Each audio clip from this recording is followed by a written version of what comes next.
ಎಲ್ಲ ನನ್ನ ನೆಚ್ಚಿನ ಮುದ್ದು ವಿದ್ಯಾರ್ಥಿಗಳಿಗೆ ಪರಿಶ್ರಮ ನವೋದಯ ತರಬೇತಿ ಕೇಂದ್ರಕ್ಕೆ ತಮಗೆಲ್ಲರಿಗೆ ಸ್ವಾಗತ. ಆತ್ಮೀಯ ವಿದ್ಯಾರ್ಥಿಗಳೇ, ನಾವು ಇವತ್ತಿನ ದಿವಸ ಸೈನಿಕ ಶಾಲೆಗೆ ಸಂಬಂಧಿಸಿರ್ತಕ್ಕಂಥ ಸಾಮಾನ್ಯ ಜ್ಞಾನದ ಬಗ್ಗೆ ಒಂದು ಪ್ರಮುಖವಾಗಿರ್ತಕ್ಕಂಥ ಪ್ರಶ್ನೆಗಳನ್ನ ಡಿಸ್ಕಷನ್ ಮಾಡಲು ನಾನು ನಿಮ್ ಜೊತೆಗೆ ಬಂದಿದ್ದೇನೆ. ಆತ್ಮೀಯ ವಿದ್ಯಾರ್ಥಿಗಳೇ, ಇವತ್ತಿನ ದಿವಸ ನಾವು ಏನ್ ಮಾಡೋಣಪ್ಪ ಅಂತಂದ್ರೆ, ಈ ಒಂದು ಪರಿಶ್ರಮ ಪಬ್ಲಿಕೇಶನ್ ವತಿಯಿಂದ ಈ ಒಂದು ಮೊರಾರ್ಜಿ ಚಾಂಪಿಯನ್ ಅಂತ ಹೇಳಿ ಒಂದು 50 ಮಾದರಿಯ ಪ್ರಶ್ನೆ ಪತ್ರಿಕೆ ಒಂದು ಕ್ವಶನ್ ಬ್ಯಾಂಕ್ ಅನ್ನ ತಯಾರನ್ನ ಮಾಡಲಾಗಿದೆ. ಆಲ್ರೆಡಿ ಈಗ ಸಾವಿರಾರು ಪ್ರತಿಗಳು ಏನಾಗಿದೆಪ್ಪ ಅಂತಂದ್ರೆ ಪ್ರಮುಖವಾಗಿರ್ತಕ್ಕಂಥ ಹಲವಾರು ಶಾಲೆಗಳ ಸಹ ವಿದ್ಯಾರ್ಥಿಗಳು ತೆಗೆದುಕೊಂಡು ಅಭ್ಯಾಸವನ್ನ ಮಾಡ್ತಾ ಇದ್ದಾರೆ.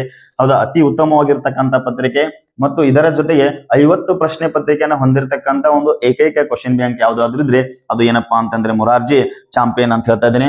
ಹಾಗಾದ್ರೆ ಏನಪ್ಪಾ ಅಂದ್ರೆ ಪ್ರತಿಯೊಂದು ಈ 3, 4, 5ನೇ ತರಗತಿ ಮತ್ತು 6ನೇ ತರಗತಿಯಲ್ಲಿ ಓದ್ತಕ್ಕಂಥ ಎಲ್ಲಾ ವಿದ್ಯಾರ್ಥಿಗಳಿಗೂ ಇದು ಯಾಕೆ ಉಪಯೋಗ ಆಗ್ತದಪ್ಪ ಅಂತಂದ್ರೆ, ಈ ಎಲ್ಲಾ ಒಂದು 360 ಡಿಗ್ರಿ ಒಳಗೆ ಎಲ್ಲಾ ಸಿಲೆಬಸ್ ಅನ್ನ ಕವರ್ ಮಾಡಿ ನಿಮ್ಗೆ ಕೇಳ್ತಕ್ಕಂಥ ಮೊರಾರ್ಜಿಯ ಸಂಭವನೀಯ ಪ್ರಶ್ನೆಗಳೇನಾದ್ರೂ ನಿಮ್ಗ ಹೆಲ್ಪ್ ಆಗ್ಲಿಕ್ಕೆ ಏನಾಗ್ತದ ಅಂದ್ರೆ ಈ ಒಂದು ಪ್ರಶ್ನೆ ಪತ್ರಿಕೆ ಬಹಳ ಉಪಯೋಗ ಆಗ್ತದ ಅಂತ ಹೇಳ್ತಾ ಇದ್ದೀನಿ. ಹಾಗಾದ್ರೆ ಈ ಒಂದು ಪ್ರಶ್ನೆ ಪತ್ರಿಕೆ ಏನಪ್ಪಾ ಅಂದ್ರೆ ನಿಮ್ಗೆ ಏನಾದ್ರೂ ಬೇಕಾದಲ್ಲಿ ಏನ್ ಮಾಡ್ರಿ, ನಮ್ಮ ಒಂದು ಆಫೀಸ್ ನಂಬರ್ಗೆ ಕಾಂಟ್ಯಾಕ್ಟ್ ಮಾಡಿ ಈ ಒಂದು ಪ್ರಶ್ನೆ ಪತ್ರಿಕೆ ಅಂತ ತೆಗೆದುಕೋರಿ. 50 ಪ್ರಶ್ನೆಗಳ ಅಂತಂದ್ರೆ ನಿಮ್ಗೆ ಆಲ್ಮೋಸ್ಟ್ ಫೆಬ್ರವರಿ ಪರೀಕ್ಷೆ ನಡೆದ್ರು ನಿಮ್ಗೆ ಏನಾಗ್ತದ 50 ದಿನಗಳವರೆಗೆ ನಿಮ್ಗೆ ಏನಾಗ್ತದ ಪ್ರಮುಖವಾಗಿ ಈ ಪ್ರಶ್ನೆ ಪತ್ರಿಕೆ ಪ್ರತಿಯೊಂದು ದಿನ ನೀವು ಬಿಡಿಸ್ಲಿಕ್ಕೆ ಹೆಲ್ಪ್ ಆಗ್ತದ ಅಂತ ಹೇಳಿ ಅನ್ಕೊಂಡಿದೀನಿ. ಹಾಗಾದ್ರೆ ವಿದ್ಯಾರ್ಥಿಗಳೇ, ಇವತ್ತಿನ ದಿವಸ ಏನ್ ಮಾಡೋಣಪ್ಪ ಅಂತಂದ್ರೆ, ಈ ಪ್ರಮುಖವಾಗಿರ್ತಕ್ಕಂತ ನೀವು ಹಲವಾರು ಸ್ಪರ್ಧಾತ್ಮಕ ಪರೀಕ್ಷೆಯನ್ನು ಬರೆಯಲು ಏನ್ ಮಾಡ್ತಾ ಇದ್ದೀರಾ, ಈಗ ತಯಾರನ್ನು ಮಾಡ್ಕೋತಾ ಇದ್ದೀರಾ. ಹೌದಾ, ಮೊರಾರ್ಜಿ ಬರೆಯಲು ತಯಾರಾಗಿದ್ದೀರಾ, ಅಲ್ಪಸಂಖ್ಯಾತರ ಮೊರಾರ್ಜಿ, ಆದರ್ಶ, ಆಳ್ವಾಸ್, ಅಳಿಕೆ, ಹೀಗೆ ಎಲ್ಲಾ ಸ್ಪರ್ಧಾತ್ಮಕ ಒಂದು ಪರೀಕ್ಷೆಯ ಒಂದು ಸಂಪೂರ್ಣವಾಗಿರ್ತಕ್ಕಂತ ಸಂಬಂಧಪಟ್ಟಿರ್ತಕ್ಕಂತ ಜಿಕೆಯ ಪ್ರಶ್ನೆಗಳನ್ನ ನಾವೇನ್ ಮಾಡೋಣ, ಡಿಸ್ಕಷನ್ ಮಾಡೋಣ. ಅದರ ಜೊತೆಗೆ ಈ ಒಂದು ನಮ್ಮ ಶಿಕ್ಷಣ ಸಂಸ್ಥೆಯಲ್ಲಿ ಬೇಸಿಗೆ ಶಿಬಿರದ ಒಂದು ಪ್ರವೇಶಗಳ ಸಹ ಏನಾಗಿದೆ, ಪ್ರಾರಂಭವಾಗಿದೆ. ಇಲ್ಲಿ ಪ್ರತಿದಿನ ಏನಪ್ಪಾ ಅಂತಂದ್ರೆ 1ರಿಂದ 8ನೇ ತರಗತಿ ವಿದ್ಯಾರ್ಥಿಗಳಿಗೆ ಬೇಸಿಕ್ ಫೌಂಡೇಶನ್ ಕೋರ್ಸ್ ಅನ್ನ ಪ್ರಾರಂಭ ಮಾಡ್ತಾ ಇದ್ದೀವಿ.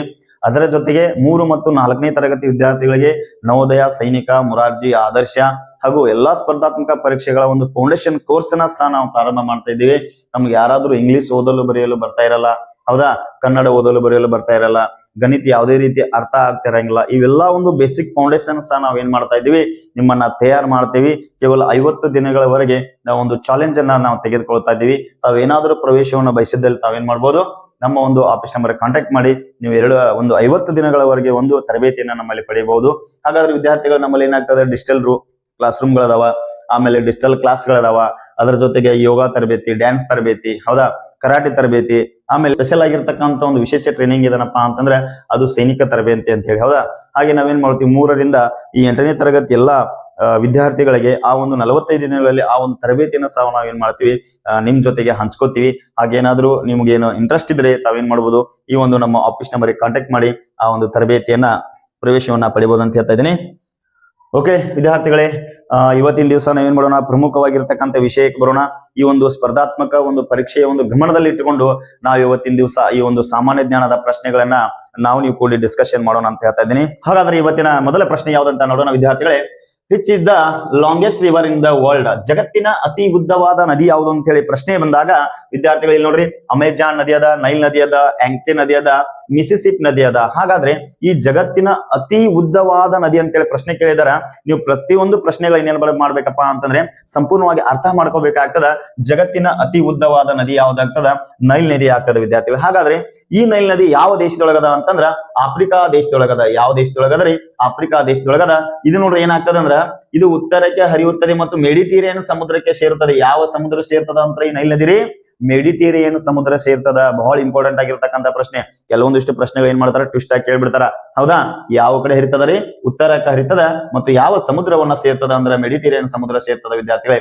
ಹಾಗಾದ್ರೆ ಇದು ಸರಿಸುಮಾರು ಎಷ್ಟು ಕಿಲೋಮೀಟರ್ ಉದ್ದದ ಅಂದ್ರ 6650 ಕಿಲೋಮೀಟರ್ ಉದ್ದದ. ಎಷ್ಟ್ರಿ, 6650 ಕಿಲೋಮೀಟರ್ ಏನಾಗ್ತದ ಈ ಒಂದು ನೈಲ್ ನದಿ ಉದ್ದವಾಗಿದೆ. ಹಾಗಾದ್ರೆ ಜಗತ್ತಿನ ಅತಿ ದೊಡ್ಡ ನದಿ ಯಾವ್ದಂತ ಕರೀತಾರ ಅಂದ್ರ ಅದು ಅಮೆಜಾನ್ ನದಿ ಕರೀತಾರ. ಇದಕ್ಕೆ ಏನ್ ಕರೀತಾರೆ, ಇದನ್ನ ದೊಡ್ಡ ನದಿ ಅಂತ ಕರೀತಾರ. ಈ ನೈಲ್ ನದಿಯನ್ನ ಉದ್ದವಾದ ನದಿ ಅಂತ ಕರೀತಾರ. ಹಾಗಾದ್ರೆ ಈ ಒಂದು ಅಮೆಜಾನ್ ನದಿ ಯಾವ ದೇಶದೊಳಗದ ಅಂತ ಏನ್ ಮಾಡ್ಬೇಕ್ರಿ, ನೀವು ಕಮೆಂಟ್ ಮುಖಾಂತರ ಉತ್ತರವನ್ನ ತಿಳಿಸ್ಬೇಕಂತ ಹೇಳ್ತಾ ಇದ್ದೀನಿ. ಹಾಗಾದ್ರೆ ಮುಂದಿನ ಪ್ರಶ್ನೆ ನೋಡೋಣ. ಎಸ್ ನೋಡ್ರಿ, ಇಲ್ಲಿ the instrument used for measuring air pressure is called ಅಂತಂದ್ರೆ ಗಾಳಿಯ ಒತ್ತಡವನ್ನ ಅಳೆಯಲು ಬಳಸುವ ಉಪಕರಣವನ್ನ ಹೀಗೆ ಕರೆಯುತ್ತಾರೆ. ಗಾಳಿಯ ಒತ್ತಡವನ್ನ ಅಳೆಯುವ ಉಪಕರಣವನ್ನ ಏನಂತ ಕರೀತಾರಂತೆ ಪ್ರಶ್ನೆ ಕೇಳಿದಾರ. ಹಾಗಾದ್ರೆ ನಮಗ ಮೊದಲ ಆಯ್ಕೆ ಬಂದ್ಬಿಟ್ಟು ಏನದಪ್ಪ ಅಂತಂದ್ರ ಥರ್ಮೋಮೀಟರ್ ಅಂತದೆ, ಥರ್ಮಾಮೀಟರ್ ಅಂತದ. ಎರಡನೇದು ಹೈಗ್ರೋಮೀಟರ್ ಅಂತದ. ಮೂರನೇದು ಬೋರೋಮೀಟರ್ ಅಂತದ, ಅಂತಂದ್ರೆ ಬಾರೋಮೀಟರ್ ಅಂತ ಕರಿತೀವಿ. ನಾಲ್ಕನೇದ್ರಿ ವಾಯು ವೇಗ ಮಾಪಕ ಅನಿಮೋಮೀಟರ್ ಅಂತ ಕರಿತೀವಿ. ಹೌದಾ? ಈ ನಾಲ್ಕು ಏನಪ್ಪಾ ಅಂತಂದ್ರೆ ಇನ್ಸ್ಟ್ರೂಮೆಂಟ್ಗಳು ಎಷ್ಟು ಇಂಪಾರ್ಟೆಂಟ್ ಅಂತಂದ್ರ ಯಾವ್ದಾರ ಒಂದು ಪರೀಕ್ಷೆ ಒಳಗೆ ಬಂದೇ ಬರ್ತದ. ಹೌದಾ? ನೀವು ಆದರ್ಶ ಪರೀಕ್ಷೆ ತಗೋರಿ, ಆಮೇಲೆ ಆಳ್ವಾಸ್ ಪರೀಕ್ಷೆ ತಗೋರಿ, ಅಥವಾ ಅಲ್ಪಸಂಖ್ಯಾತರ ಮೊರಾರ್ಜಿ ತಗೋರಿ, ಸೈನಿಕ ಶಾಲೆ ಪರೀಕ್ಷೆ ತಗೋರಿ, ಅಥವಾ ರಾಷ್ಟ್ರೀಯ ಮಿಲಿಟರಿ ಸ್ಕೂಲ್ ಪರೀಕ್ಷೆ ತಗೋರಿ. ಈ ಎಲ್ಲಾ ಸ್ಪರ್ಧಾತ್ಮಕ ಪರೀಕ್ಷೆ ಒಳಗ ಏನಾಗ್ತದ, ಇಂಥದೊಂದು ಪ್ರಶ್ನೆ ಸೈನ್ಸ್ ರಿಲೇಟೆಡ್ ಏನಾಗ್ತದ ಬಂದಿರ್ತದ. ವಿದ್ಯಾರ್ಥಿಗಳೇ, ನಾವು ಬಹಳ ಚೆನ್ನಾಗಿ ಏನ್ ಮಾಡ್ಬೇಕಂದ್ರ ಈ ಪ್ರಶ್ನೆಗಳನ್ನ ಅರ್ಥ ಮಾಡ್ಕೋಬೇಕಾಗ್ತದ. ಇಲ್ಲಿ ನೋಡ್ರಿ, ಥರ್ಮಾಮೀಟರ್ ಅನ್ನ ಯಾವ್ದಕ್ ಉಪಯೋಗ ಮಾಡ್ತಾರ ಅಂತಂದ್ರ ಮನುಷ್ಯನ ಉಷ್ಣತೆ, ಹೌದಾ, ಅಥವಾ ಮನುಷ್ಯ ಏನಪ್ಪಾ ಅಂತಂದ್ರ ಬಿಸಿದಾನೋ ಅಥವಾ ತಣ್ಣನೆದಾನೋ ಅಂತ ಹೇಳಿ ಮಾಡ್ತಾರಂದ್ರ ಈ ಒಂದು ಥರ್ಮಾಮೀಟರ್ ನ ಉಪಯೋಗ ಮಾಡ್ತಾರ. ನೀವು ಹಾಸ್ಪಿಟಲ್ ಅಲ್ಲಿ ಹೋಗಿರ್ಬೋದು, ನಿಮ್ಗೆ ಏನಾದ್ರೂ ಚಳಿ ಜ್ವರ ಬಂದಾಗ ಏನ್ ಮಾಡ್ತಾರ, ಇಂಥ ಒಂದು ಥರ್ಮಾಮೀಟರ್ ಅಂತ ತಗೊಂಡ್ ಏನ್ ಮಾಡ್ತಾರ, ಹಣೆ ಮೇಲೆ ಇರ್ತಾರ. ಹೌದಾ? ಇಲ್ಲ ಅಂದ್ರ ನಾಲಿಗೆಯ ಕೆಳಗಡೆ ಇಟ್ಟು ಏನ್ ಮಾಡ್ತಾರ, ಚೆಕ್ ಮಾಡ್ತಾರ. ಹೌದಾ? ಏನತ್ತೋ ನಮ್ಮ ದೇಹ ತಾಪಮಾನ ಹೆಚ್ಚದು ಅಥವಾ ತಣ್ಣಗೆದು ಅಂತ ಹೇಳಿ ಚೆಕ್ ಮಾಡ್ಲಿಕ್ಕೆ ಏನ್ ಮಾಡ್ತಾರ ಅಂದ್ರ ಈ ಒಂದು ಥರ್ಮಾಮೀಟರ್ ಅನ್ನ ಉಪಯೋಗ ಮಾಡ್ತಾರ. ಇನ್ನ ಹೈಗ್ರೋಮೀಟರ್ ಯಾಕ್ರಿ? ವಾತಾವರಣದ ತೇವಾಂಶವನ್ನ ಅಳಿಲಕ್ಕ. ಏನ್ ಅಳಿಲಕ್ರಿ? ವಾತಾವರಣದ ಈ ಒಂದು ತೇವಾಂಶವನ್ನ ಅಳಿಲಕ್ಕ ಏನ್ ಮಾಡ್ತಾರಪ್ಪ ಅಂತಂದ್ರ ನಮಗ ಹೈಗ್ರೋಮೀಟರ್ ಅನ್ನ ಯೂಸ್ ಮಾಡ್ತಾರ. ಬಹಳ ಇಂಪಾರ್ಟೆಂಟ್ ಆಗಿರ್ತಕ್ಕಂತ ಈ ಒಂದು ಪ್ರಶ್ನೆ ಇದಾವ. ಇವುಗಳನ್ನ ಏನ್ ಮಾಡ್ಬೇಕಂದ್ರ ಮೊದಲು ಒಂದು ನೋಟ್ಬುಕ್ ತಗೋರಿ, ಒಂದು ಕೈಯಾಗ ಪೆನ್ ತಗೋರಿ. ನೀವೇನ್ ಮಾಡ್ಬೇಕು, ಇವೆಲ್ಲವನ್ನ ಏನ್ ಮಾಡ್ಬೇಕ್ರೆ ನೋಟ್ ಮಾಡ್ಬೇಕು. ನಿಮ್ಗೆ ಏನಾಗ್ತದೆ, ಎಲ್ಲಾ ಸ್ಪರ್ಧಾತ್ಮಕ ಪರೀಕ್ಷೆಗಳಿಗೆ ನಿಮ್ಗ ಉಪಯೋಗ ಆಗ್ತದ. ಎಸ್, ಹೌದಾ? ಹಾಗಿದ್ರ ಇನ್ನ ಗಾಳಿಯ ಒತ್ತಡವನ್ನು ಅಳಿಲಕ್ಕೆ ಯಾವ್ದಪ್ಪ ಅಂತಂದ್ರ ನಮ್ಮ ಪ್ರಶ್ನೆಗೆ ಉತ್ತರ ಏನಾಗ್ತದ, ಬಾರೋಮೀಟರ್ ಆಗ್ತದ. ಯಾವ ಮೀಟರ್ ರೀ? ಬಾರೋಮೀಟರ್ ಏನ್ ಮಾಡ್ತಾರ ಅಂದ್ರ ಗಾಳಿಯ ಒತ್ತಡವನ್ನು ಅಳಿಲಕ್ಕ. ನೋಡ್ರಿ, ಥರ್ಮಾಮೀಟರ್ ನೋಡ್ರಿ, ಇಲ್ಲೈತ್ ನೋಡ್ರಿ, ತೇವಾಂಶ, ವಾತಾವರಣ ತೇವಾಂಶವನ್ನು ಅಳಿಲಕ್ಕೆ ಏನ್ ಮಾಡ್ತಾರ ಅಂದ್ರ ಹೈಗ್ರೋಮೀಟರ್ ನ ಉಪಯೋಗ ಮಾಡ್ತಾರ. ಎಸ್, ಹೌದಾ? ನೆಕ್ಸ್ಟ್ ಗಾಳಿಯ ಒತ್ತಡವನ್ನು ಅಳಿಲಕ್ಕೆ ಏನ್ ಮಾಡ್ತಾರಪ್ಪ ಅಂತಂದ್ರ ಬಾರೋಮೀಟರ್ ಅನ್ನ ಉಪಯೋಗ ಮಾಡ್ತಾರ. ಅದು ಇಲ್ಲದ ನೋಡ್ಕೋಬೇಕು. ನೆಕ್ಸ್ಟ್ ನೋಡ್ರಿ, ವಾಯು ವೇಗ, ಗಾಳಿಯ ವೇಗವನ್ನ ಅಳಿಲಕ್ಕ. ಹೌದಾ? ಗಾಳಿಯ ವೇಗ ಅಂದ್ರ ಅನಿಮೋಮೀಟರ್ ಅನ್ನ ನಾವೇನ್ ಮಾಡ್ತೀವಿ, ಇಲ್ಲಿ ನೀವು ಚಿತ್ರದ ಮುಖಾಂತರ ನೋಡ್ಬೋದು. ಹೌದಾ? ಇವುಗಳನ್ನ ನೆನಪಿಟ್ಕೊಂಡ್ರ ಯಾಕೆ ಚಿತ್ರಗಳ ಮುಖಾಂತರ ನಿಮಗೆ ನಾ ತೋರಿಸ್ತಾ ಇದ್ದೀನಿ ಅಂದ್ರ ಕೆಲವೊಂದ್ ಸಾರಿ ಏನ್ ಮಾಡ್ತಾರಂದ್ರ ಈ ಕೆಳಗಿನ ಉಪಕರಣವು ಯಾವುದಕ್ಕೆ ಸಂಬಂಧಿಸಿದೆ ಅಂತ ಪ್ರಶ್ನೆ ಕೊಟ್ಬಿಡ್ತಾರ. ಹೌದಾ? ಈ ತರ ಚಿತ್ರಗಳನ್ನ ಕೊಟ್ಟಾಗ ನಿಮ್ಗೆ ಇದು ಯಾವ್ದು ಅಂತ ಹೇಳಿ ಏನ್ ಮಾಡ್ಬೇಕ್ರಿ, ಇಮೇಜ್ ಮುಖಾಂತರ ನೆನಪಿಟ್ಕೋಬೇಕಾಗ್ತದ. ಅದಕ್ಕೆ ನಿಮ್ಗೆ ಚಿತ್ರದ ಮುಖಾಂತರ ಏನ್ ಮಾಡ್ತಾ ಇದೀನಿ, ತೋರಿಸ್ತಾ ಇದೀನಿ. ಸರಿಯಾಗಿ ನೋಡ್ರಿ. ಮೊದಲೇದು ಥರ್ಮಾಮೀಟರ್ ಅದ, ಎರಡನೇದು ಹೈಗ್ರೋಮೀಟರ್ ಅದ, ಮೂರನೇದು ಏನದ್ರಿ ಬಾರೋಮೀಟರ್ ಅದ. ಇದೇನ್ರಿ ಗಾಳಿಯ ಒತ್ತಡವನ್ನು ಅಳಿಲಕ್ಕ. ನೆಕ್ಸ್ಟ್ ಏನದ್ರ ಅನಿಲದ ವಾಯು ವೇಗ ಮಾಪಕ. ಹೌದಾ? ಏನಪ್ಪಾ ಅಂತಂದ್ರ ಅನಿಮೋಮೀಟರ್ ಅಂತ ಕರಿತೀವಿ. ಹೌದಾ? ಗಾಳಿಯ ವೇಗವನ್ನು ಅಳಿಲಕ್ಕೆ ಇದನ್ನು ಉಪಯೋಗ ಮಾಡ್ತಾರ. ಇವ್ ನಾಲ್ಕು ಚಿತ್ರಗಳನ್ನ ಏನ್ ಮಾಡ್ರಿ ನೀವು ಸರಿಯಾಗಿ ನೋಡ್ಕೊಂಡು ನೀವು ನೆನಪಿಟ್ಕೊಂಡ್ಬಿಟ್ರಿ ಅಂದ್ರೆ ಏನಾಗ್ತದ ಅಂದ್ರ ನಾಳೆ ನಿಮ್ಗೆ ಏನಾದ್ರು ಪ್ರಶ್ನೆಗಳನ್ನ ಯಾವ ರೀತಿ ಕೇಳ್ತಾರ ಅಂತ ಹೇಳಕ್ಕಾಗಲ್ಲ. ಅದಕ್ಕೋಸ್ಕರ ಬಹಳ ಹೆಲ್ಪ್ ಆಗ್ತದ. ಇವುಗಳನ್ನ ನೋಡ್ತಾ ಇರಿ. ಎಸ್, ಹೌದಾ? ಸೊ ಇಲ್ಲಿ ಹಿಚ್ ಮೌಂಟೇನ್ ರೇಂಜ್, ಹೌದಾ, ಸಪರೇಟ್ ಯುರೋಪ್ ಫ್ರಮ್ ಏಷ್ಯಾ ಅಂದ್ರ ಯುರೋಪ್ ಅನ್ನ ಏಷ್ಯಾದಿಂದ ಬೇರ್ಪಡಿಸುವ ಪರ್ವತ ಶ್ರೇಣಿ ಯಾವುದು ಅಂತೇಳಿ ಪ್ರಶ್ನೆ ಕೇಳಿದರೆ. ಯುರೋಪ್ ಮತ್ತು ಏಷ್ಯಾದಿಂದ ಎರಡನ್ನ ಬೇರ್ಪಡಿಸುವ ಒಂದು ಪರ್ವತ ಶ್ರೇಣಿ ಯಾವುದು ಅಂತೇಳಿ ಪ್ರಶ್ನೆಯನ್ನು ಕೇಳಿದಾಗ ವಿದ್ಯಾರ್ಥಿಗಳು ಇಲ್ಲಿ ಕೊಟ್ಟಿದಾರ. ಆಂಡೀಸ್ ಪರ್ವತ ಕೊಟ್ಟಿದಾರ, ಹಿಮಾಲಯ ಕೊಟ್ಟಿದಾರ, ಆಮೇಲೆ ಉರಲ್ ಪರ್ವತಗಳನ್ನು ಕೊಟ್ಟಿದಾರ, ಅಲ್ಪ್ಸ್ ಅಂತೇಳಿ ಕೊಟ್ಟಿದಾರ. ಹಂಗಾದ್ರ ನಮಗ ಪ್ರಶ್ನೆಗೆ ಉತ್ತರ ಏನಾಗ್ತದ ಅಂತಂದ್ರ ನೀವು ಆಲ್ರೆಡಿ ಈ ಒಂದು ಚಿತ್ರದ ಮುಖಾಂತರ ನೋಡಿರಿ. ಇಲ್ಲಿ ಅದ ನೋಡ್ರಿ, ಇಲ್ಲಿ ಅದ ನೋಡ್ರಿ ಉರಲ್ ಪರ್ವತ. ಇದೇನಪ್ಪಾ ಅಂತಂದ್ರ ಯುರೋಪ್ ಮತ್ತು ಏಷ್ಯಾವನ್ನ ಎರಡೂ ಒಂದು ಖಂಡಗಳನ್ನ ಬೇರ್ಪಡಿಸಿರ್ತಕ್ಕಂತ ಒಂದೇನ್ರಿ ಪರ್ವತ ಶ್ರೇಣಿ ಆಗ್ಯದ. ಹಾಗಾದ್ರೆ ಇಲ್ಲಿ ನೋಡ್ರಿ, ಇಲ್ಲದ ನೋಡ್ರಿ ನಮ್ಮ ಪ್ರಶ್ನೆಗೆ ಉತ್ತರ ಏನಾಗ್ತದ, ಸಿ ಆಗ್ತದ. ಹಂಗಿದ್ರ ಈ ಆಂಡೀಸ್ ಪರ್ವತ ಎಲ್ಲಿ ಅದರಿ? ದಕ್ಷಿಣ ಅಮೆರಿಕಾದೊಳಗದ.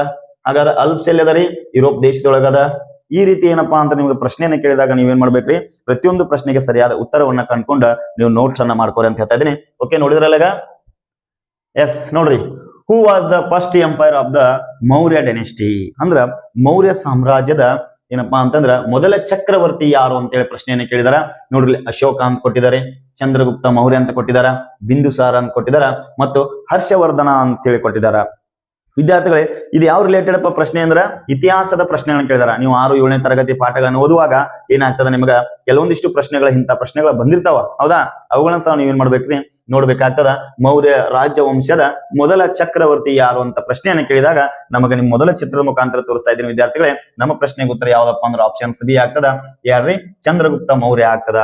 ಹಂಗಾದ್ರ ಇಲ್ಲಿ ನೆಕ್ಸ್ಟ್ ಇದರಲ್ಲಿ ಚಿತ್ರದಾಗ ಯಾರಪ್ಪ ಅಂತಂದ್ರೆ ನೋಡ್ರಿ ವಿದ್ಯಾರ್ಥಿಗಳು, ಇಲ್ಲಿ ನೋಡ್ರಿ, ಇವರು ಚಂದ್ರಗುಪ್ತ ಮೌರ್ಯ ಏನ್ರಿ ಮೌರ್ಯ ಸಾಮ್ರಾಜ್ಯದ ಮೊದಲ ಚಕ್ರವರ್ತಿ ಅಂತ ಹೇಳಿ ನಾವು ಕರಿತೀವಿ. ಈ ಚಂದ್ರಗುಪ್ತನ ಮಗ ಯಾರಪ್ಪ ಅಂತಂದ್ರ ಬಿಂದುಸಾರ. ಯಾರ್ರಿ ಇವರು? ಬಿಂದುಸಾರ. ಹೌದಾ? ಬಿಂದುಸಾರನ ಮಗ ಯಾರಪ್ಪ ಅಂತಂದ್ರ ಅಶೋಕ. ಯಾರ್ರಿ? ಅಶೋಕ. ಎಸ್, ಹೌದಾ? ಹಿಂಗ ಏನ್ ಮಾಡ್ಬೇಕಂದ್ರ ನಾವು ಅರ್ಥ ಮಾಡ್ಕೋಬೇಕಾಗ್ತದ. ನೋಡ್ರಿ ಚಂದ್ರಗುಪ್ತ ನಮಗ ಬಿಂದುಸಾರ ನಮಗ ಯಾರೇ ಅಶೋಕ. ಈ ಅಶೋಕ ಏನ್ ಕರಿತಾರಪ್ಪ ಅಂತಂದ್ರ ಪ್ರಿಯದರ್ಶಿನಿ ಅಂತ ಹೇಳಿ ಕರೀತಾರ. ಪ್ರಿಯದರ್ಶಿನಿ ಅಂತ ಕೇಳ್ತಾರ. ಹಾಗಾದ್ರೆ ಮೌರ್ಯ ಸಾಮ್ರಾಜ್ಯದ ಸುಪ್ರಸಿದ್ಧ ದೊರೆ ಅಂತೂ ಸಹ ಏನ್ ಮಾಡ್ತಾರಂದ್ರ ಈ ಅಶೋಕ ಅವ್ರನ್ನ ಏನ್ ಮಾಡ್ತಾರ ಕರೀತಾರ ವಿದ್ಯಾರ್ಥಿಗಳೇ. ಹಾಗಾದ್ರ ಈ ಒಂದು ಮೌರ್ಯ ಸಾಮ್ರಾಜ್ಯ ಯಾವಾಗ ಸ್ಥಾಪನೆ ಆಯ್ತಂದ್ರ ಕ್ರಿಸ್ತಕ ಪೂರ್ವ 332ರಿಂದ 321 ಸುಮಾರಿಗೆ ಏನಾಗ್ತದ ಈ ಒಂದು ಸಾಮ್ರಾಜ್ಯವನ್ನ ಸ್ಥಾಪನೆಯನ್ನ ಮಾಡ್ತಾರ. ಹರ್ಷವರ್ಧನ್ ಯಾರಪ್ಪ ಅಂತಂದ್ರ ಕನೌಜದ ರಾಜ ಅಂತ ಕರಿತೀವಿ. ಹರ್ಷವರ್ಧನನ ಏನಂತ ಕರಿತೀವಿ ನಾವು? ಕನೌಜದ ರಾಜ ಅಂತ ಹೇಳಿ ಕರಿತೀವಿ. ಯಾವ್ದ್ರಿ? ಕನೌಜದ ರಾಜ ಹರ್ಷವರ್ಧನ. ಎಸ್, ಹೌದಾ? ಇಷ್ಟ ಏನ್ ಮಾಡ್ರಿ ನೀವು ಅಂದ್ರ ಇಂಪಾರ್ಟೆಂಟ್ ಆಗಿರ್ತಕ್ಕಂಥ ಪ್ರಶ್ನೆಗಳನ್ನ ಅರ್ಥ ಮಾಡ್ಕೊಂಡ್ಬಿಡ್ರಿ. ನೆಕ್ಸ್ಟ್ ನೋಡ್ರಿ, ನೆಕ್ಸ್ಟ್ ಪ್ರಶ್ನೆ ನೋಡ್ರಿ ಏನಪ್ಪಾ ಅಂತಂದ್ರೆ ಅರಿಶಿನವು ಮಾರ್ಪಡಿಸಿದ ಅಂತೇಳಿ ಪ್ರಶ್ನೆ ಮೋಡಿಫೈ ಆಗ್ಯದ. ಹೌದಾ? ಟರ್ಮೋರಿಕ್ ಈಸ್ ಮೋಡಿಫೈ. ಅರಿಶಿನವು ಮಾರ್ಪಡಿಸಿದ ಅಥವಾ ಸ್ಟೀಮೋ ಅಥವಾ ರೂಟೋ, ಲೀವ್ಸೋ, ಫ್ರೂಟೋ ಅಂತ ಕೇಳಿದಾರ ಕಾಂಡೋ, ಬೇರು, ಎಲೆಗಳು, ಹಣ್ಣು. ಇಲ್ಲಿ ನಿಮ್ಗೆ ನೋಡಿದ್ರೆ ಗೊತ್ತಾಗತ್ತೆ. ಅರಿಶಿನ ನೋಡಿರ್ತೀರಿ ನೀವೆಲ್ಲರೂ. ಅರಿಶಿನ ಅನ್ನೋದು ಏನಪ್ಪಾ ಅಂತಂದ್ರೆ ಇದು ಏನಾಗ್ತದ ರೀ? ಇದು ಕಾಂಡ ಆಗ್ತದ. ಹೌದಾ? ಅರಿಶಿನ ಏನ್ ಮಾಡ್ತೀವಿ? ಕಾಂಡ. ಇದು ಏನಾಗ್ತಂದ್ರ ನೆಲದ ಒಳಗಡೆ ಬೆಳೀತದ ವಿದ್ಯಾರ್ಥಿಗಳು. ಅದು ಬಹಳ ಇಂಪಾರ್ಟೆಂಟ್ ಆಗಿರ್ತಕ್ಕಂಥ ಪ್ರಶ್ನೆ ಅದ. ಬಹಳ ಸಾರಿ ಪ್ರಶ್ನೆ ಕೇಳಿದಾನೆ ಇದನ್ನ. ಮುಂದ್ ನೋಡ್ರಿ, what are the animals without back ಬೋನ್? ಹೌದಾ? ಬೆನ್ನು ಮೂಳೆ ಇಲ್ಲದ ಪ್ರಾಣಿಗಳು ಯಾವುವು ಅಂತ ಪ್ರಶ್ನೆ ಕೇಳೋಣ. ಹೌದಾ? ನಿಮ್ಗೆ 6ನೇ 7ನೇ ತರಗತಿದೊಳಗ ಏನಾಗ್ತದ ಈ ಒಂದು ಪ್ರಶ್ನೆಗೆ ಉತ್ತರಗಳು ಸಿಗ್ತಾವ. ಇಲ್ಲಿ ನೋಡೋಣ ಏನ್ ಮಾಡೋಣಪ್ಪ ಅಂತಂದ್ರೆ ಕಶೇರುಕಗಳನ್ನು, ಸರೀಸೃಪಗಳನ್ನು, ಸಸ್ತನಿಗಳನ್ನು, ಅಕಶೇರುಕಗಳು ಅಂತ ಪ್ರಶ್ನೆ ಕೇಳಿದಾಗ ಬೆನ್ನು ಮೂಳೆ ಇಲ್ಲದ ಪ್ರಾಣಿಗಳು ಯಾವ್ದಂತ ಪ್ರಶ್ನೆಯನ್ನು ಕೇಳಿದಾಗ ಏನಾಗ್ತದ ಅಂತಂದ್ರ ಅಕಶೇರುಕ ಆಗ್ತದ. Options D is right answer. ಹೌದಾ? ಸಸ್ತನಿಗಳಂದ್ರೆ ಗೊತ್ತದ, ಸರಿಸೃಪಗಳಂದ್ರೆ ಗೊತ್ತದ, ಕಶೇರುಕಗಳಂದ್ರೆ ಗೊತ್ತದ. ಹಾಗಾದ್ರೆ ಮೇನ್ ಇಂಪಾರ್ಟೆಂಟ್ ಆಗಿರ್ತಕ್ಕಂಥ ಬೆನ್ನು ಮೂಳೆ ಇಲ್ಲದ ಪ್ರಾಣಿಗಳು ಯಾವುವು ಅಂತೇಳಿ ಪ್ರಶ್ನೆಯನ್ನು ಕೇಳಿದಾರ ಅದು ಯಾವ್ದ್ರಿ? ನಮ್ಗ ಅಕಶೇರುಕಗಳ ಆಗ್ತದ. ಓಕೆನಾ? ನೆಕ್ಸ್ಟ್ ಪ್ರಶ್ನೆ ನೋಡ್ರಿ, how many fundamental right are enjoyed by the citizen of India? ಅಂದ್ರೆ ಭಾರತದ ನಾಗರಿಕರು ಎಷ್ಟು ಮೂಲಭೂತ ಹಕ್ಕುಗಳನ್ನ ಅನುಭವಿಸಿದ್ದಾರೆ ಅಂತೇಳಿ ಪ್ರಶ್ನೆಯನ್ನ ಕೇಳಿದಾಗ ವಿದ್ಯಾರ್ಥಿಗಳೇ ನಾವು ಎಷ್ಟು ಮೂಲಭೂತ ಹಕ್ಕುಗಳನ್ನ ಅನುಭವಿಸ್ತಾ ಇದೀವಪ್ಪ ಅಂತಂದ್ರೆ ಟೋಟಲ್ ಆಗಿ 6 ಮೂಲಭೂತ ಹಕ್ಕುಗಳದಾವ್ರಿ. ಎಷ್ಟು ಮೂಲಭೂತ ಹಕ್ಕುಗಳದಾವ್ರಿ? 6 ಮೂಲಭೂತ ಹಕ್ಕುಗಳದಾವ. ಅವು ಯಾವ್ಯಾವಪ್ಪ ಅಂತಂದ್ರೆ ನೋಡ್ರಿ ಇಲ್ಲಿ ಕೊಟ್ಟಿದ್ದಾರೆ. ಮೊದಲೇದ್ ನೋಡ್ರಿ ಸಮಾನತೆ ಹಕ್ಕು ಅಂತ ಕರಿತೀವಿ. ಎರಡನೇದ್ ನೋಡ್ರಿ ಸ್ವತಂತ್ರದ ಹಕ್ಕು ಅಂತೇಳಿ ಕರಿತೀವಿ. ಮೂರನೇದ್ ನೋಡ್ರಿ ಶೋಷಣೆ ವಿರುದ್ಧ ಹಕ್ಕು ಅಂತೇಳಿ ಕರಿತೀವಿ. ನಾಲ್ಕನೇದ್ ನೋಡ್ರಿ ಧಾರ್ಮಿಕ ಸ್ವಾತಂತ್ರ್ಯದ ಹಕ್ಕು ಅಂತ ಕರಿತೀವಿ. 5ನೇದ್ ನೋಡ್ರಿ ಸಾಂಸ್ಕೃತಿಕ ಮತ್ತು ಶೈಕ್ಷಣಿಕ ಹಕ್ಕುಗಳಂತ ಕರಿತೀವಿ. 6ನೇದ್ ನೋಡ್ರಿ ಸಾಂವಿಧಾನಿಕ ಪರಿಹಾರದ ಹಕ್ಕು ಅಂತ ಹೇಳಿ ಕರಿತೀವಿ. ಹಾಗಾದ್ರೆ ನಮಗೆ ಎಷ್ಟು ಮೂಲಭೂತ ಹಕ್ಕುಗಳದಾವ ಅಂದ್ರ ಟೋಟಲ್ ಆಗಿ 6 ಮೂಲಭೂತ ಹಕ್ಕುಗಳದಾವ ವಿದ್ಯಾರ್ಥಿಗಳೇ. ಇವನ್ನ ಸ್ಪಷ್ಟವಾಗಿ ಅರ್ಥ ಮಾಡ್ಕೋಬೇಕು ನೀವೆಲ್ಲರೂ. ಹಾಗಾದ್ರೆ who is the known as the father of Indian green revolution ಅಂತ ಪ್ರಶ್ನೆಯನ್ನು ಕೇಳಿದಾರ. ಭಾರತೀಯ ಹಸಿರು ಕ್ರಾಂತಿಯ ಪಿತಾಮಹ ಎಂದು ಯಾರನ್ನ ಕರೆಯಲಾಗ್ತದ ಅಂತ ಹೇಳಿ ಪ್ರಶ್ನೆ ಕೇಳಿದಾಗ ಮೊದಲ ಆಯ್ಕೆ ಬಂದ್ಬಿಟ್ಟು ಸುಂದರ್ಲಾಲ್ ಬಹುಗುಣ್, ಎರಡನೇದು ನಾರ್ಮನ್ ಬೋರ್ಲಾನ್, ಮೂರನೇದು MS ಸ್ವಾಮಿನಾಥನ್, 4ನೇ ಆಯ್ಕೆ ವರ್ಗೀಸ್ ಕುರಿಯನ್ನ ಅಂತೇಳಿ ಪ್ರಶ್ನೆ ಕೇಳಿದಾರ. ಹಾಗಾದ್ರೆ ನಿಮ್ಗ ಯಾಕೆ ಒಂದು ಚಿತ್ರದ ಮುಖಾಂತರ ತಂದಿದ್ದೀನಪ್ಪ ಅಂತಂದ್ರೆ ಕೆಲವೊಂದಿಷ್ಟು ಪ್ರಶ್ನೆಗಳು ಏನ್ ಮಾಡ್ತಾರೆ ಈ ತರ ಇಮ್ಯಾಜಿನ್ ಕೊಟ್ಟ ಈ ಕೆಳಗಿನವರು ಯಾವುದಕ್ಕೆ ಸಂಬಂಧಿಸಿದಾರಂತೆ ಪ್ರಶ್ನೆಯನ್ನ ಬಹಳ ಸಾರಿ ಕೇಳ್ತಿರ್ತಾರ. ಹಾಗಾಗಿ ನಾವೇನ್ ಮಾಡೋಣಪ್ಪ ಅಂತಂದ್ರೆ ಇವತ್ತಿನ ದಿವಸ ಈ 4 ಆಯ್ಕೆಗಳಿಗೆ ಸಂಪೂರ್ಣವಾದ ಅರ್ಥವನ್ನ ಮಾಡ್ಕೊಳ್ಳೋಣ. ನೋಡ್ರಿ, ಚಿಪ್ಕೋ ಚಳವಳಿ ನೀವು ಕೇಳಿರ್ಬೋದು. ಹೌದಾ? ಚಿಪ್ಕೋ ಚಳವಳಿಯ ಹರಿಕಾರ ಯಾರಂತ ಪ್ರಶ್ನೆಯನ್ನು ಕೇಳಿದಾಗ ಅವ್ರು ಯಾರಂತಂದ್ರ ನಮ್ಗ ಸುಂದರ್ಲಾಲ್ ಬಹುಗುಣ್ ಆಗ್ತಾರ. ಯಾಕಪ್ಪ ಅಂತಂದ್ರ ಈ ಒಂದು ಪ್ರಶ್ನೆ ಏನಾಗಿದೆ ಅಂದ್ರೆ ನೋಡ್ರಿ, ಮೊರಾರ್ಜಿ ಆಗ್ಲಿ, ಆದರ್ಶ ಆಗ್ಲಿ, ಅಲ್ಪಸಂಖ್ಯಾತರ ಮೊರಾರ್ಜಿ ಆಗ್ಲಿ ಹಲವಾರು ಸ್ಪರ್ಧಾತ್ಮಕ ಪರೀಕ್ಷೆಗಳ ಬಹಳ ಸಾರಿ ಏನಾಗಿದೆ ಅಂದ್ರ ಈ ಪ್ರಶ್ನೆ ರಿಪೀಟ್ ಆಗ್ಯದ. ಅದಕ್ಕೆ ಚಿಪ್ಕೋ ಚಳವಳಿಯ ಹರಿಕಾರ ಯಾರಂತ ಕರೀತಾರಪ್ಪ ಅಂತಂದ್ರ ಸುಂದರ್ಲಾಲ್ ಬಹುಗುಣ್. ನೋಡ್ರಿ, ಹಸಿರು ಕ್ರಾಂತಿ ಪಿತಾಮಹ ಅಂತ ಹೇಳಿ ಕೊಟ್ಟಿದ್ದೀವಿ. ಯಾರಪ್ಪ ಅಂತಂದ್ರ ನಾರ್ಮನ್ ಬೋರ್ಲಾಂಗ್. ಈ ಒಂದು ಆಯ್ಕೆನ ಯಾಕೆ ಕೊಟ್ಟಿದ್ದಾರೆ ಹೇಳ್ರಿ? ಇವರು ಹಸಿರು ಕ್ರಾಂತಿಯ ಪಿತಾಮಹ, ಇವರು ಹಸಿರು ಕ್ರಾಂತಿಯ ಪಿತಾಮಹ. ಅಂದ್ರ ಪ್ರಪಂಚದ ಹಸಿರು ಕ್ರಾಂತಿಯ ಪಿತಾಮಹ ಅಂತ ಯಾರು ಕೇಳಿದ್ರಪ್ಪ ಅಂತಂದ್ರೆ ಅವರನ್ನ ನಾರ್ಮನ್ ಬೋರ್ಲಾಂಗ್ ಅಂತ ನಾವು ಹೇಳ್ಬೇಕು. ಇದೇನ್ರಿ? ಪ್ರಪಂಚದ ಹಸಿರು ಕ್ರಾಂತಿಯ ಪಿತಾಮಹ ಅಂತ ಹೇಳಿ ಕರೀತಾರ. ಹಾಗಾದ್ರೆ ಭಾರತೀಯ ಹಸಿರು ಕ್ರಾಂತಿಯ ಪಿತಾಮಹ ಅಂತ ಯಾರನ್ನ ಕರೀತಾರಪ್ಪ ಅಂತಂದ್ರೆ ಅವ್ರು ಯಾರ್ರಿ? MS ಸ್ವಾಮಿನಾಥನ್. ಹಂಗಾದ್ರ ನಮ್ಮ ಪ್ರಶ್ನೆಗೆ ಉತ್ತರ ಏನಾಗ್ತದ? ಆಪ್ಷನ್ ಸಿ ಆಗ್ತದ. MS ಸ್ವಾಮಿನಾಥನ್ ಅವರು ಭಾರತದ ಹಸಿರು ಕ್ರಾಂತಿಯ ಪಿತಾಮಹ. ಹಾಗಾದ್ರೆ ವರ್ಗೀಸ್ ಕುರಿಯನ್ ಅವರು ಯಾವ್ದಕ್ಕೆ ಸಂಬಂಧಪಟ್ಟಿದಾರ ಅಂತಂದ್ರೆ ಇವ್ರು ಏನ ಸ್ಥಿರ ಕ್ರಾಂತಿಯ ಪಿತಾಮಹ ಅಂತ ಕರಿತೀವಿ. ಕ್ಷೀರ ಅಂದ್ರೆ ಏನು? ಹಾಲು. ಹೌದಾ? ಕ್ಷೀರ ಕ್ರಾಂತಿಯ ಪಿತಾಮಹ ಬಹಳ ಇಂಪಾರ್ಟೆಂಟ್ ಆಗಿರ್ತಕ್ಕಂಥ ಪ್ರಶ್ನೆ. ಇವ್ 4 ಆಯ್ಕೆಗಳನ್ನ ನೀವು ನೋಟ್ ಮಾಡ್ಕೊಂಡು ಸರಿಯಾಗಿ ಅರ್ಥ ಮಾಡ್ಕೊಂಡ್ಬಿಟ್ರಿ ಅಂದ್ರ ನಿಮ್ಗೆ ಏನಾದ್ರು ಏನಾಗ್ತದ ಯೂಸ್ ಆಗ್ತದ ಅಂತ ಅನ್ಕೊಂಡಿದೀನಿ. ಹಾಗಾದ್ರೆ ನೆಕ್ಸ್ಟ್ ನೋಡ್ರಿ, which is the Indian smallest union territory population wise? ಅಂದ್ರೆ ಭಾರತದ ಅತ್ಯಂತ ಚಿಕ್ಕ ಕೇಂದ್ರಾಡಳಿತ ಪ್ರದೇಶ ಯಾವುದು ಅಂತ ಕೇಳಿದಾರ. ಆದ್ರೆ ಜನಸಂಖ್ಯೆ ಪ್ರಕಾರ ಅಂತ ಹೇಳಿ ಕೇಳಿದಾರ. ನಾವು ಜನಸಂಖ್ಯೆ ಪ್ರಕಾರ ನೋಡ್ಬೇಕಾದ್ರ 2011ರ ಜನಗಣತಿ ಪ್ರಕಾರ ನಾವು ವಿಚಾರ ಮಾಡ್ಬೇಕಾದ್ರ ಅತಿ ಚಿಕ್ಕ ಕೇಂದ್ರಾಡಳಿತ ಪ್ರದೇಶ ಯಾವ್ದಾಗ್ತದಪ್ಪ ಅಂತಂದ್ರ ಲಕ್ಷದ್ವೀಪ ಆಗ್ತದ. ಯಾವ್ದಾಗ್ತದ್ರಿ? ಲಕ್ಷದ್ವೀಪ ಆಗ್ತದ. ಅಲ್ಲಿ 2011ರ ಪ್ರಕಾರ ಎಷ್ಟು ಜನಸಂಖ್ಯೆ ಅದ ಅಂತಂದ್ರ 64,473 ಏನಾಗ್ಯದಪ್ಪ ಅಂತಂದ್ರ ಜನಸಂಖ್ಯೆ ಅದ. ಎಸ್ ಓಕೆನಾ. ಹಾಗಾದ್ರೆ ನಾವು ಕೇಂದ್ರಾಡಳಿತ ಪ್ರದೇಶ ಅಂತ ಹೇಳಿ ಬಂದಾಗ ಎಷ್ಟು ಕೇಂದ್ರಾಡಳಿತ ಪ್ರದೇಶ ಇದಾವಪ್ಪ ಅಂತಂದ್ರ 8 ಕೇಂದ್ರಾಡಳಿತ ಪ್ರದೇಶ ಇದಾವ. ಅದಕ್ಕೆ ನಾವು ಸಂಕ್ಷಿಪ್ತ ಮಾಹಿತಿಯನ್ನ ತೆಗೆದುಕೊಂಡು ಬಂದಿದ್ದೀನಿ. ಅವು ಎಷ್ಟು ಕೇಂದ್ರಾಡಳಿತ ಪ್ರದೇಶ ಇದಾವ ಮತ್ತು ಅವುಗಳ ರಾಜಧಾನಿ ಯಾವ್ದು ಅಂತ ಏನ್ ಮಾಡೋಣಪ್ಪ ಅಂತಂದ್ರೆ ನಾವು ಅರ್ಥ ಮಾಡ್ಕೊಂಡ್ಬಿಡೋಣ. ಈಗ ನೋಡ್ರಿ, ಮೊದಲೇದು ಅಂಡಮಾನ್ ನಿಕೋಬಾರದ ಈ ಒಂದು ಅಂಡಮಾನ್ ನಿಕೋಬಾರ ಕೇಂದ್ರಾಡಳಿತ ಪ್ರದೇಶದ ರಾಜಧಾನಿ ಯಾವ್ದಪ್ಪ ಅಂತಂದ್ರ ಪೋರ್ಟ್ ಬ್ಲೇರ್ ಅಂತ ಹೇಳಿ ನಾವು ಕರಿತೀವಿ. ಇದು ಬಹಳ ಇಂಪಾರ್ಟೆಂಟ್, ಎಲ್ಲರೂ ನೋಟ್ ಮಾಡ್ಕೋರಿ. ಆಮೇಲೆ ಚಂಡೀಗಢ ಇದೊಂದು ಕೇಂದ್ರಾಡಳಿತ ಪ್ರದೇಶ, ಇದರ ರಾಜಧಾನಿ ಯಾವ್ದಾಗ್ತದ ಅಂತಂದ್ರ ಚಂಡೀಗಢ ಆಗ್ತದ. ನೆಕ್ಸ್ಟ್ ನೋಡ್ರಿ, ದಾದ್ರಾ ಮತ್ತು ನಗರ ಹವೇಲಿ, ದಮನ್ ಮತ್ತು ದಿವ್ ಇದ್ರ ರಾಜಧಾನಿ ಯಾವ್ದಾಗ್ತದ ಅಂದ್ರ ದಮನ್ ಆಗ್ತದ. ನೆಕ್ಸ್ಟ್ ನೋಡ್ರಿ, ದೆಹಲಿ ಇದು ರಾಷ್ಟ್ರೀಯ ರಾಜಧಾನಿ, ನಮ್ಮ ದೇಶದ ರಾಜಧಾನಿ ದೆಹಲಿ. ಆದ್ರೆ ದೆಹಲಿನ ಒಂದು ಕೇಂದ್ರಾಡಳಿತ ಪ್ರದೇಶದ ಅದರ ರಾಜಧಾನಿ ಯಾವ್ದಾಗ್ತದ ಅಂದ್ರ ದೆಹಲಿನ ಆಗ್ತದ. ನೆಕ್ಸ್ಟ್ ನೋಡ್ರಿ, ಜಮ್ಮು ಮತ್ತು ಕಾಶ್ಮೀರ ಬಹಳ ಇಂಪಾರ್ಟೆಂಟ್ ಆಗಿರ್ತಕ್ಕಂಥ ಪ್ರಶ್ನೆ ಇದು. ಇಲ್ಲಿ 2 ರಾಜಧಾನಿ ಅದಾವ, ಒಂದು ಬೇಸಿಗೆ ರಾಜಧಾನಿ ಅದ, ಒಂದು ಚಳಿಗಾಲದ ರಾಜಧಾನಿ ಅದ. ಹಾಗಿದ್ರೆ ಜಮ್ಮು ಮತ್ತು ಕಾಶ್ಮೀರ ರಾಜಧಾನಿ ಯಾವ್ದಪ್ಪ ಅಂತಂದ್ರ ಶ್ರೀನಗರ ಅಂತ ಕರಿತೀವಿ. ಇದು ಏನಪ್ಪಾ ಅಂತಂದ್ರೆ ಬೇಸಿಗೆ ರಾಜಧಾನಿ ಅದ. ಜಮ್ಮು ಅನ್ನೋದು ಏನಪ್ಪಾ ಅಂತಂದ್ರೆ ಇದು ಚಳಿಗಾಲದ ರಾಜಧಾನಿ ಅದ. ಇದು ಏನ್ರಿ ನೋಟ್ ಮಾಡ್ಕೋರಿ, ಬಹಳ ಇಂಪಾರ್ಟೆಂಟ್ ಆಗಿರ್ತಕ್ಕಂಥ ಪ್ರಶ್ನೆ. ನೋಡ್ರಿ, ಲಡಾಖ ಇದೇನಾಗ್ತದೆ, ಇದ್ರ ರಾಜಧಾನಿ ಯಾವ್ದಪ್ಪ ಅಂತಂದ್ರೆ ಲೇಹ ಕಾರ್ಗಿಲ್ ಅಂತ ಹೇಳಿ ಕರಿತೀವಿ. ಲಕ್ಷದ್ವೀಪದ ರಾಜಧಾನಿ ಯಾವ್ದಾಗ್ತದ ಕವರಟ್ಟಿ ಆಗ್ತದ. ಕವರಟ್ಟಿ ಲಕ್ಷದ್ವೀಪದ ರಾಜಧಾನಿ ಯಾವ್ದ್ರಿ ಕವರಟ್ಟಿ ಆಗ್ತದ. ಇನ್ ನೋಡ್ರಿ, ಪುದುಚೇರಿ ರಾಜಧಾನಿ ಏನಪ್ಪಾ ಅಂತಂದ್ರ ನಾವು ಪುದುಚೇರಿ ಅಂತ ಕರಿತೀವಿ. ಟೋಟಲ್ ಆಗಿ ಯೂನಿಯನ್ ಟೆರಿಟರಿ ಎಷ್ಟಿದಾವ್ರಿ 8 ಯೂನಿಯನ್ ಟೆರಿಟರಿ ಇದಾವ. ಅದ್ರೊಳಗ ಏನ್ ಮಾಡ್ಬೇಕ್ರಿ, ಇಂಪಾರ್ಟೆಂಟ್ ಆಗಿರ್ತಕ್ಕಂಥ ಜಮ್ಮು ಮತ್ತು ಕಾಶ್ಮೀರ ನೋಡ್ರಿ, ಶ್ರೀನಗರ ಬೇಸಿಗೆ ಅದ ಮತ್ತು ಜಮ್ಮು ಅನ್ನೋದು ಚಳಿಗಾಲದ. ಇದನ್ನೇನ್ ಮಾಡ್ರಿ, ಇವನ್ನೆಲ್ಲ ಒಂದ್ ನೆನಪಿಟ್ಕೊಂಡ್ಬಿಟ್ರೆ ಅಂದ್ರ ನಿಮ್ಗೆ ಏನಾಗ್ತದ, ಈಜಿ ಆಗ್ತದ ವಿದ್ಯಾರ್ಥಿಗಳೇ. ಹಾಗಿದ್ರೆ who was the Indian largest serving prime minister? ಹೌದಾ, ಭಾರತದ ಅತಿ ಹೆಚ್ಚು ಕಾಲ ಪ್ರಧಾನಿಯಾಗಿದ್ದವರು ಯಾರು ಅಂತೇಳಿ ಪ್ರಶ್ನೆಯನ್ನ ಕೇಳಿದಾರ. ಹಾಗಾದ್ರೆ ಯಾರಂತೇಳಿ ನೋಡ್ಬೇಕಾರ, ಮೊರಾರ್ಜಿ ದೇಸಾಯಿ ಅವರು ಪ್ರಧಾನಮಂತ್ರಿಯಾಗಿದ್ದಾರ, ಗುಲಿಲಾಲ್ ನಂದನ್ ಅವರು ಪ್ರಧಾನಮಂತ್ರಿ ಆಗಿದ್ದಾರ, ಅಟಲ್ ಬಿಹಾರ್ ವಾಜಪೇಯಿ ಅವರು ಪ್ರಧಾನಮಂತ್ರಿ ಆಗಿದ್ದಾರ, ಜವಾಹರ್ಲಾಲ್ ನೆಹರು ಅವರು ಪ್ರಧಾನಮಂತ್ರಿ ಆಗಿದ್ದಾರ. ಹಾಗಾದ್ರೆ ಪ್ರಶ್ನೆ ಏನ್ ಕೇಳಿದಾರ ಅಂದ್ರ ಅತಿ ಹೆಚ್ಚು ಕಾಲ ಪ್ರಧಾನಮಂತ್ರಿಗಳಾಗಿದ್ದವರು ಯಾರು ಅಂತ ಪ್ರಶ್ನೆಯನ್ನು ಕೇಳಿದಾರ. ನಮ್ಮ ಪ್ರಶ್ನೆಗೆ ಉತ್ತರ ಏನಾಗ್ತದಪ್ಪ ಅಂತಂದ್ರ ಜವಾಹರ್ಲಾಲ್ ನೆಹರು ಅವರ ಆಗ್ತದ. ಯಾಕಂದ್ರೆ ಇವ್ ನೋಡ್ರಿ, 16 ವರ್ಷ 286 ದಿನಗಳವರೆಗೆ ಏನಪ್ಪಾ ಅಂತ ಭಾರತದ ಪ್ರಧಾನಿಗಳಾಗಿದ್ರು. ಎಲ್ಲಿಂದ ಅಂದ್ರ 1947ರಿಂದ 1964ರವರೆಗೆ ಏನ್ ಮಾಡಿರ್ತಾರಪ್ಪ ಅಂತಂದ್ರೆ ನಮ್ಮ ಭಾರತ ದೇಶದ ಪ್ರಧಾನಮಂತ್ರಿಗಳಾಗಿದ್ದವರು ಯಾರಪ್ಪ ಅಂತಂದ್ರೆ ಜವಾಹರ್ಲಾಲ್ ನೆಹರು ಅವರಾಗಿರ್ತಾರೆ ವಿದ್ಯಾರ್ಥಿಗಳೇ. ನೆಕ್ಸ್ಟ್ ನೋಡ್ರಿ, ಜೈ ಜವಾನ್ ಜೈ ಕಿಸಾನ್ ಜೈ ವಿಜ್ಞಾನ್ ಎಂಬ ಘೋಷಣೆಯನ್ನ ನೀಡಿದವರು ಯಾರು? ಹೂ ಗಿವ್ ದ ಸ್ಲೋಗನ್ ಜೈ ಜವಾನ್ ಜೈ ಕಿಸಾನ್ ಜೈ ವಿಜ್ಞಾನ್ ಅಂತೇಳಿ ಪ್ರಶ್ನೆಯನ್ನು ಕೇಳಿದಾರ. ಲಾಲ್ ಬಹದ್ದೂರ್ ಶಾಸ್ತ್ರಿ ಅಂತೇಳಿ ಪ್ರಶ್ನೆಯನ್ನು ಕೇಳಿದಾಗ ನೋಡ್ರಿ, ಲಾಲ್ ಬಹದ್ದೂರ್ ಶಾಸ್ತ್ರಿ ಅವರು ಜೈ ಜವಾನ್ ಜೈ ಕಿಸಾನ್ ಅಂತೇಳಿ ಕರೆದಿದ್ದಾರೆ. ಏನ್ ಕರೆದಿದ್ದಾರೆ? ಜೈ ಜವಾನ್ ಜೈ ಕಿಸಾನ್ ಅಂತೇಳಿ ಯಾರು ಕರೆದ್ರ ಅಂತಂದ್ರ ಲಾಲ್ ಬಹದ್ದೂರ್ ಶಾಸ್ತ್ರಿ ಅವರು ಕರೀತಾರ. ಹಾಗಾದ್ರ ಇಲ್ಲಿ ನಮಗೆ ಮುಂದೆ ವಿಜ್ಞಾನ ಅಂತೇಳಿ ಪದ ಬಂದದ. ಜೈ ಜವಾನ್ ಜೈ ಕಿಸಾನ್ ಜೈ ವಿಜ್ಞಾನ್ ಅಂತೇಳಿ ಪ್ರಶ್ನೆಗಳ ಬಂದಾಗ ಇಲ್ಲಿ ಯಾರಾಗ್ತಾರಪ್ಪ ಅಂತಂದ್ರ ಯಾರು ಕರೀತಾರ ಹೇಳ್ರಿ? ಇಲ್ಲಿ ಅಟಲ್ ಬಿಹಾರ್ ವಾಜಪೇಯಿ ಅವರು ಕರೀತಾರ. ನಮ್ಮ ಪ್ರಶ್ನೆಗೆ ಉತ್ತರ ಏನಾಗ್ತದ? ಅಟಲ್ ಬಿಹಾರ್ ವಾಜಪೇಯಿ ಅವರು ಈ ಪ್ರಶ್ನೆಗೆ ಉತ್ತರ ಆಗ್ತದೆ ವಿದ್ಯಾರ್ಥಿಗಳೇ. ಹಾಗಾದ್ರೆ ಇಲ್ಲಿ ನೋಡ್ರಿ, ಇನ್ನೂ ಸ್ವಲ್ಪ ನಮಗ ಸುಭಾಷ್ ಚಂದ್ರ ಬೋಸ್ ಅವರ ಬಗ್ಗೆ ಒಂದು ಸಂಕ್ಷಿಪ್ತವಾದ ಮಾಹಿತಿಯನ್ನು ನೋಡ್ಕೊಳ್ಳೋಣ. ನನಗೆ ರಕ್ತ ಕೊಡಿ, ನಾನು ನಿಮಗೆ ಸ್ವತಂತ್ರವನ್ನ ಕೊಡ್ತೇನೆ ಅಂತ ಹೇಳಿದವ್ರು ಯಾರೇ? ಸುಭಾಷ್ ಚಂದ್ರ ಬೋಸ್ ಅವರು ಹೇಳ್ತಾರ. ಆಜಾದ್ ಹಿಂದ್ ಫೌಜ್ INA ಯನ್ನ ಸ್ಥಾಪನೆ ಮಾಡಿದವ್ರು ಯಾರ್ರಿ?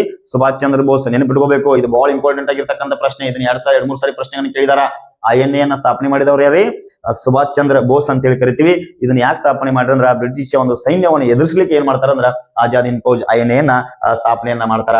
ಹಾಗಿದ್ರೆ ಇಲ್ಲಿ ನೋಡ್ರಿ, ನೆಕ್ಸ್ಟ್ ನಾವು ಬಾಲ ಗಂಗಾಧರ ತಿಲಕ್ ಅವ್ರ ಬಗ್ಗೆ ತಿಳ್ಕೊಬೇಕಾದ್ರ ಏನಪ್ಪಾ ಅಂತಂದ್ರ ಕೇಸರಿ ಮತ್ತು ಮರಾಠ ಪತ್ರಿಕೆಯನ್ನ ಸ್ಥಾಪನೆ ಮಾಡ್ತಾರ. ಏನ್ರಿ?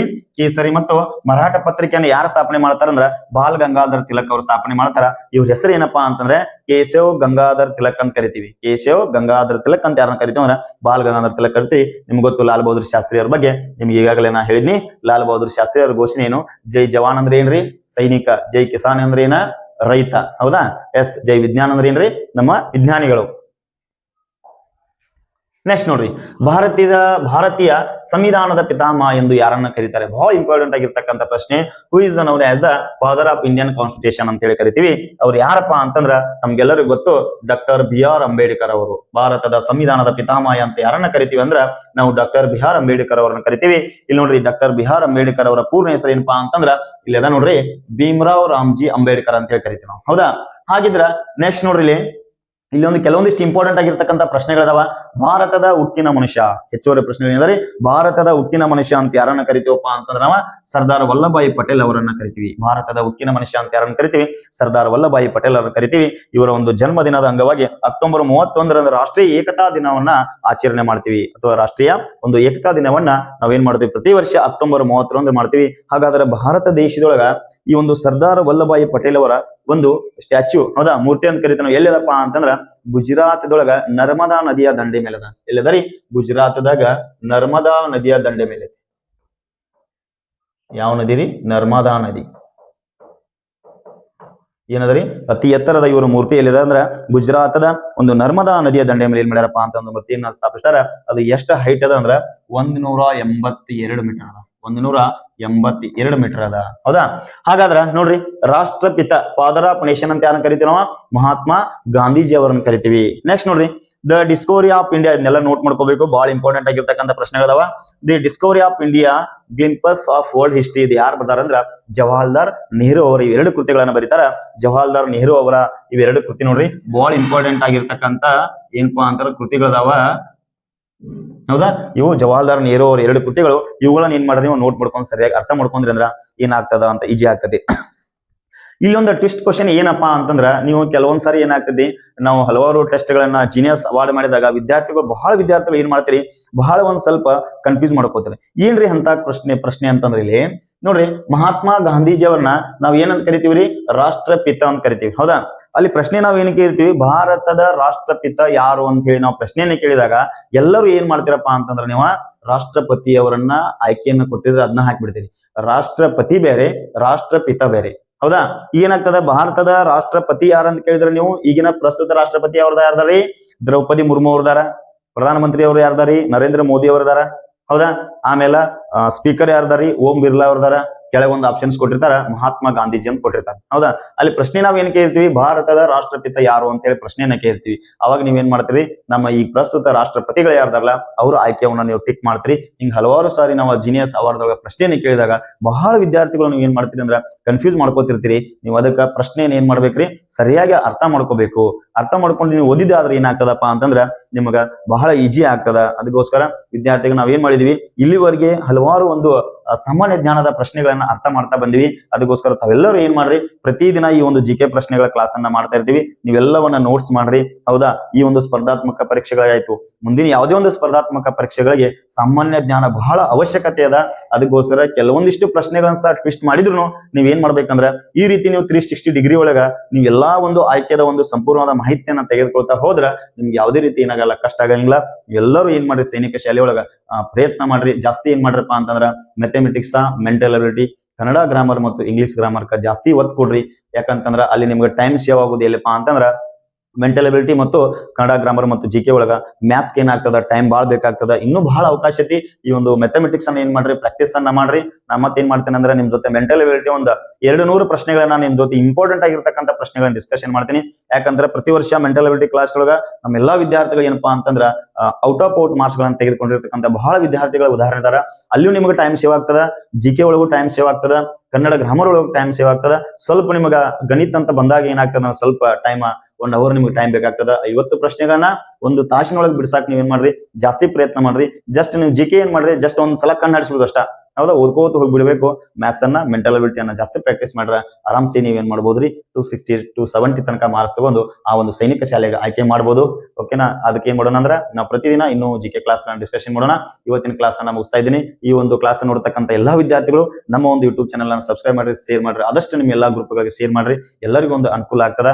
ಆಮೇಲೆ ಯಾರು ನೀವು ಮುರಾರ್ಜಿ ನೋಡ್ರಿ, ಮುರಾರ್ಜಿ ಒಂದು ಪ್ರಶ್ನೆ ಪತ್ರಿಕೆ ಸಹ ನಾವು ಏನ್ ಮಾಡಿದ್ವಿ, ನಮ್ಮ ಒಂದು ಸಂಸ್ಥೆ ವತಿಯಿಂದ ನಾವು ಆಗಾಗಲೇ ಎಲ್ಲಾ ವಿದ್ಯಾರ್ಥಿಗಳು ನೀಡ್ತಾ ಇದೀವಿ. ತಮ್ಗೆ ಏನಾದ್ರು ಆ ಒಂದು ಮುರಾರ್ಜಿ ಈ ಒಂದು ಪ್ರಶ್ನೆ ಪತ್ರಿಕೆ ಬೇಕಾದಲ್ಲಿ ತಗೋರಿ. ಇದ್ರೊಳಗ ಮೆಂಟಲ್ ಅಬಿಲಿಟಿ ಕವರ್ ಆಗ್ಯದ, ಜಿಕೆ ಕವರ್ ಆಗ್ಯದ, ಮ್ಯಾಥಮೆಟಿಕ್ಸ್, ಹೌದಾ, ಸೈನ್ಸ್ ಕವರ್ ಆಗ್ಯದ.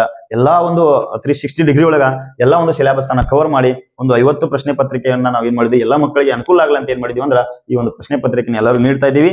ತಮ್ಗೆ ಏನಾದ್ರು ಬೇಕಾದ್ರೆ ಏನ್ ಮಾಡ್ರಿ, ನಮ್ಮ ಒಂದು ಆಫೀಸ್ ನಂಬರ್ಗೆ ಕಾಂಟ್ಯಾಕ್ಟ್ ಮಾಡ್ರಿ. ಈ ಒಂದು ಪ್ರಶ್ನೆ ಪತ್ರಿಕೆನ ತೆಗೆದುಕೊಂಡು ನಿಮ್ಮ ಒಂದು ಸ್ಪರ್ಧಾತ್ಮಕ ಪರೀಕ್ಷೆಯಲ್ಲಿ ಯಶಸ್ವಿಯಾಗ್ರಿ ಅಂತ ಹೇಳ್ತಾ ನಾನು ಇವತ್ತಿನ ಕ್ಲಾಸ್ ಅನ್ನ ಮುಗಿಸ್ತಾ ಇದ್ದೀನಿ. ಎಲ್ಲರಿಗೂ ಧನ್ಯವಾದಗಳು.